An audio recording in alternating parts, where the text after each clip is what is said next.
Welcome to Positive Psychology. I'm so glad you're here.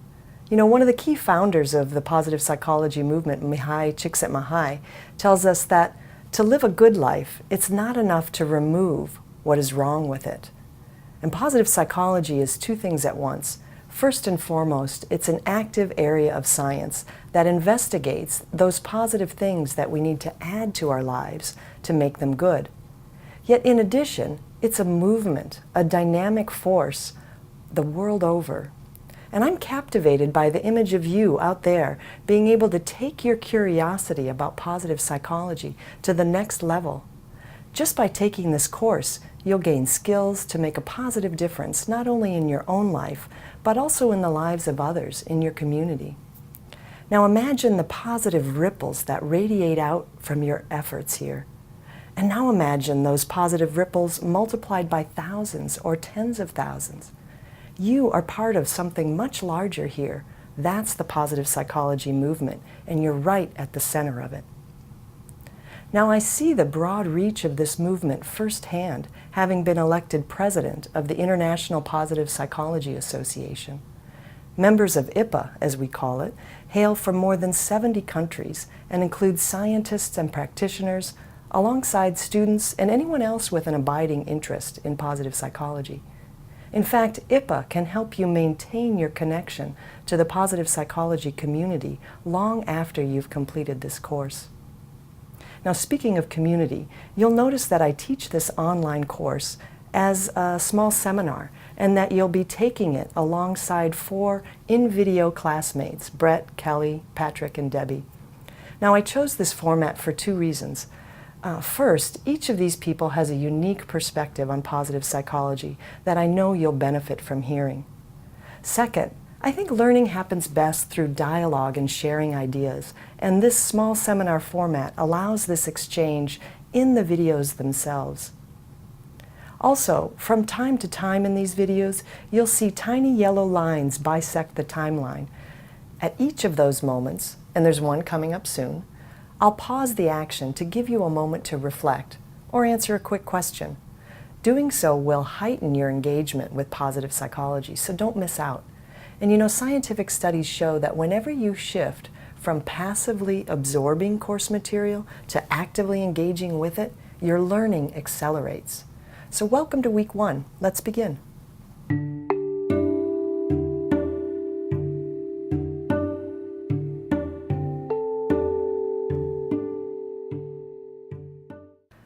Thanks so much for being here, everybody. This is going to be a fun way to learn positive psychology together. Before we get into it, I want to take a moment just to lay the playing field and get introductions. I'm Barb Fredrickson. I've been studying positive psychology even before there was positive psychology. And over the course of the weeks that we're together here, we'll be diving into a lot of that more. So I'm going to just stay short with that. But I'd love to hear from each of you guys what draws you to positive psych, what do you hope to do with it. So just take a moment and we'll introduce ourselves. My name is Debbie. I am a professor here and also an administrator, and I think I'm blending my worlds of athletics and business. And so I apply positive psychology in everything that I do, from competition to coaching to inspiring others, and certainly in the classroom working with young people, having to stay positive and help that tender age of 17 to 25. And I'm Patrick. I'm a professor here at UNC and teach in our School of Education, so prepare teachers, counselors, and principals. I'm interested because when I was a counselor with middle school kids, when we talked about something positive, they really responded versus the problems they were having. And so now I prepare counselors that way and study hope and some other things around positive psych. Great. Kelly? Well, my name's Kelly, and I have a degree in psychology, and then I went back to school to get certified as a holistic health coach. I work with people who want to live more fully and deeply, and I offer coaching to improve their health on any number of levels in mind, body, and spirit. I'm especially excited about applying positive psychology to people who have chronic illness based on my own experience with that. And I'm Brett, and I'm a PhD student here at Carolina, and I research positive emotions and try to use science to help us understand how positive emotions shape our health and our social relationships with others, and how we can utilize positive emotions in our everyday lives.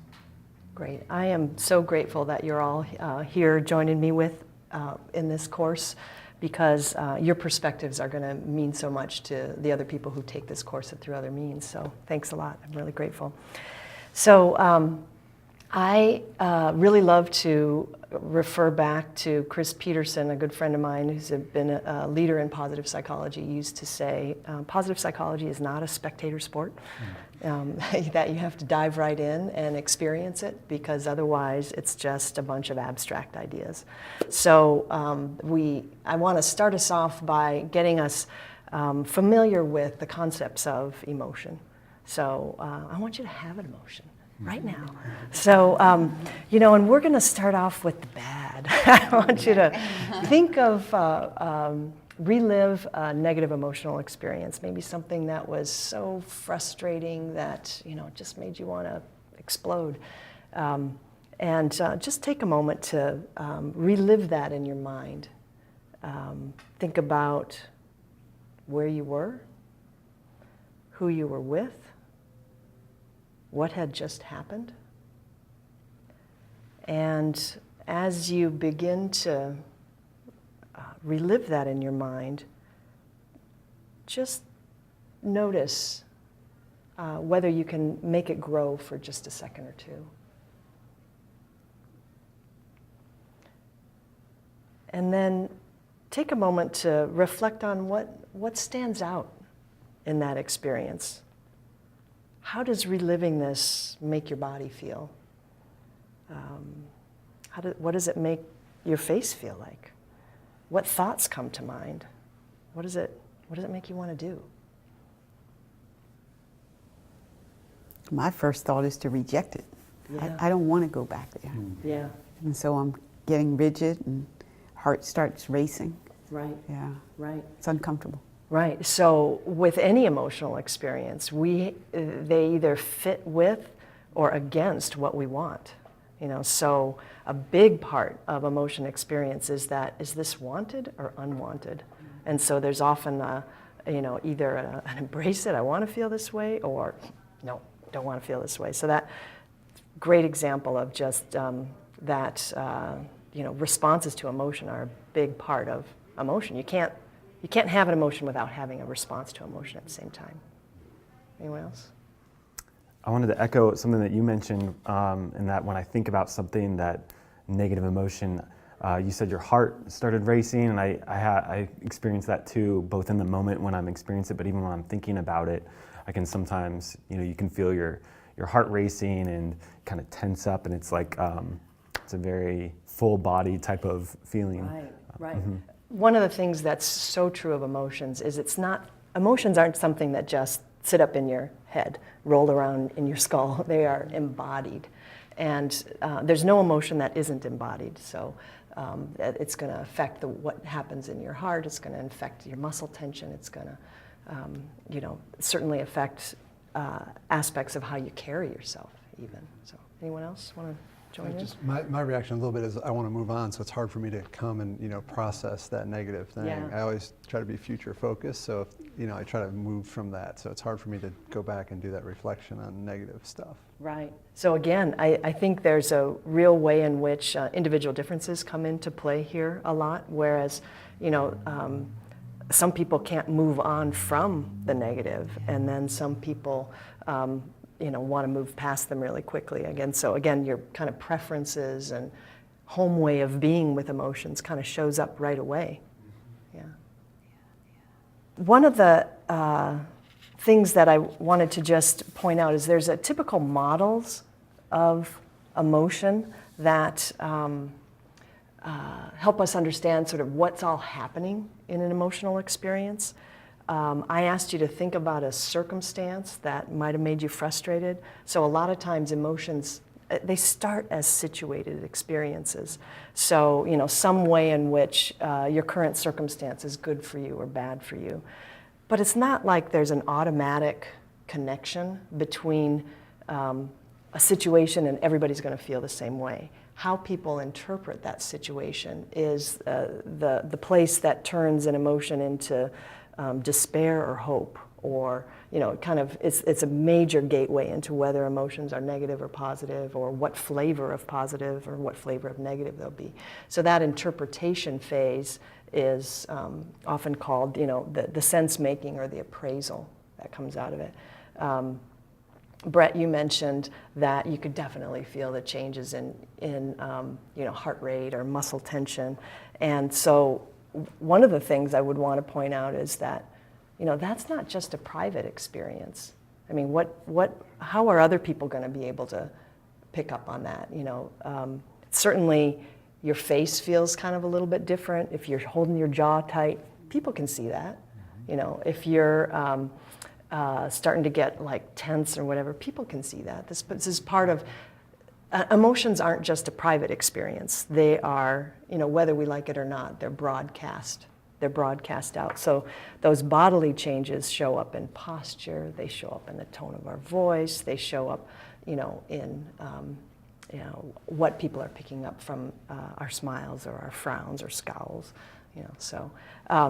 And then this last piece, Debbie, you started with that, the responses to emotions, like, oh, do I want to go there, or do I want to hold back?